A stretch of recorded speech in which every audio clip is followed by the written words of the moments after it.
커피에 함유된 카페인이 칼슘 흡수를 방해해서 뼈 건강에 좋지 않다는 이야기 한 번쯤 들어보셨을 텐데요.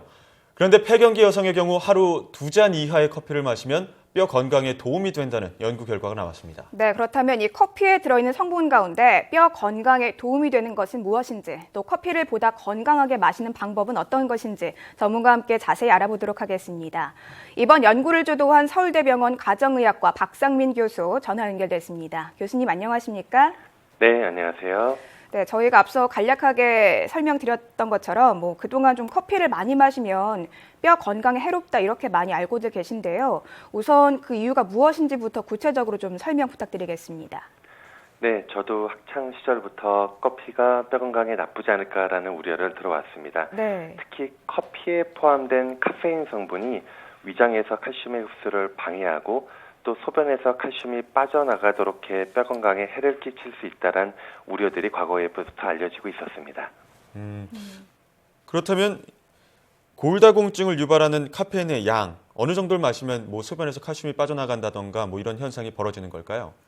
예전에도 커피와 골절 또는 골다공증과 관련된 연구들이 일부 있었는데 그럴 때 골다공증을 유발하는 카페인의 수준은 하루에 약 330mg 이상으로 하루에 600cc 이상의 커피를 마셔야 하는 양이라고 알려져 있습니다. 예, 330mg, 600cc 이상이면 몇 잔 정도가 될까요? 보통 전통적인 찻잔의 용량이 대략 한 150에서 200cc 내외 정도로 알려져 있습니다. 그리고 200cc 기준으로 했을 때 커피 한 잔에 카페인이 한 100에서 150mg 정도 함유되어 있기 때문에 하루 3잔 정도의 커피를 마신다면 카페인을 330mg 정도 섭취했다고 볼 수 있습니다. 하지만 주의하실 것은 최근에 커피 체인점에서 제공하는 커피 한 잔의 용량이 과거보다는 좀 더 큰 사이즈로 있기 때문에 실제 회사마다 커피의 용량이나 또 카페인의 함유량을 고려해서 다시 한번 확인해 보시는 것이 필요하리라고 생각이 됩니다. 네. 근데 이번에 그 교수님 연구팀에서 하루 한두 잔 정도 좀 적절한 커피는 폐경기 여성들 뼈 건강에는 오히려 도움이 된다 이런 연구 결과를 발표하셨거든요. 구체적으로 네. 좀 어떤 내용인지 설명해 주시죠. 네, 우리나라에서 골밀도 검사를 받은 폐경 여성 4천여 명을 대상으로 해서 커피와 골다공증의 상관관계를 조사했는데요. 특히 우리나라의 폐경 여성에서 적정량의 커피를 마시면 오히려 골밀도가 높아지고 골다공증 위험도가 낮아지는 것으로 나타났습니다. 네. 예. 그러면 이 커피도 종류가 굉장히 많은데요. 어떤 네. 커피를 마시면 그 효과가 차이가 있거나 이렇진 않을까요? 종류에 따라 다르지 않나요? 보통 종류에 따라까지 조사가 되어 있지는 않지만 인스턴트 커피보다는 원두 커피가 좀 더 좋을 수 있는 가능성이 있는 것으로 추정이 되고 있고 네. 또 커피가 얼마나 마시냐에 따라 골밀도가 좋아지는지를 구체적으로 살펴보면 전혀 마시지 않는 분들에 비해서 하루에 한 잔 마실 때 골다공증 위험도가 한 33%, 그리고 2잔 마셨을 때는 36% 정도까지 감소하는 것으로 보여졌습니다. 네. 35%에서 36% 정도라고 말씀해 주셨는데요. 네. 수치적으로 조금 더 구체적으로 골밀도의 변화를 확인할 수 있었던 결과가 있었나요? 네, 저희 조사에서도 실제 커피를 마셨던 양에 따라 골밀도의 변화도 확인을 해봤는데 커피 한 잔, 2잔 마실수록 골밀도 정도가 조금씩 더 향상되는 결과를 나타내고 있었습니다. 네. 그러면 이 연구 결과를 좀 기준으로 봤을 때는 기존의 많은 사람들의 통념과는 달리 이 커피를 적절히 마시면 이 뼈 건강에 도움이 된다는 건데 그렇다면 이 커피에 뼈 건강에 좀 도움이 되는 성분이 있다고 볼 수 있지 않을까요? 어떻습니까? 네, 그렇게 생각할 수 있습니다. 커피에는 칼슘 흡수를 방해할 수 있는 카페인 이외에도 뼈 건강에 이로운 영향을 줄 수 있는 다른 성분들이 있을 것이라고 보여지는데요. 특히 다양한 항산화 성분과 항염증 물질을 포함하고 있고 커피도 일종의 콩으로부터 추출되기 때문에 에스트로겐 성분이 포함되고 있어 이러한 물질들이 뼈 건강에 이로운 효과를 줄 수 있는 것으로 추정되고 있습니다. 예, 칼슘 흡수를 방해하는 카페인도 있을 수 있겠지만 그 외에 항산화 성분이라던가 항염증 성분 이런 것들은 또 좋을 수 있다라는 말씀해 주셨는데요. 이렇게 적당량의 커피 섭취가 골밀도가 낮은 노인이나 혹은 골다공증 환자에게도 일정 부분 도움이 될 수 있을까요? 본 연구 결과에서는 폐경 여성을 대상으로 했기 때문에 노인에게까지 확장할 수 있는 내용들은 아닙니다.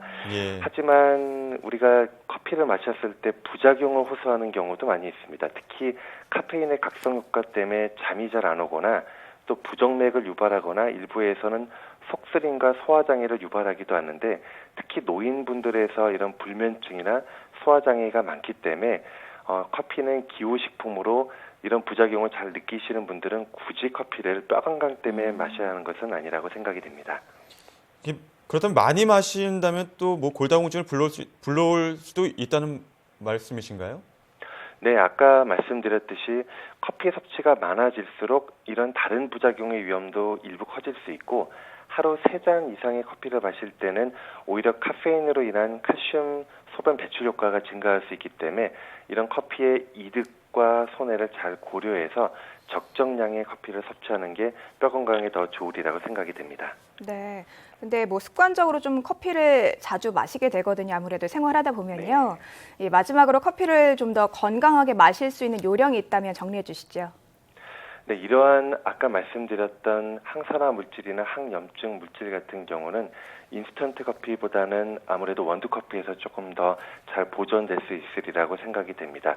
그리고 커피가 과거에 심장 혈관 건강이나 위장이 안 좋다라는 통념들도 있었지만 최근의 연구들을 살펴보면은 적정량의 커피를 마시는 경우에는 심혈관계 질환 위험도를 낮추고 또 일부 암 발생 위험도도 줄여주는 것으로 나오고 또 이번에 저희가 시행했던 연구 결과에서도 하루 한 2잔 내외 정도의 커피는 뼈 건강에서도 이로운 효과를 줄 수 있기 때문에 하루에 1-2잔 정도의 커피는 건강에 이로운 효과를 기대할 수 있으리라고 생각이 됩니다.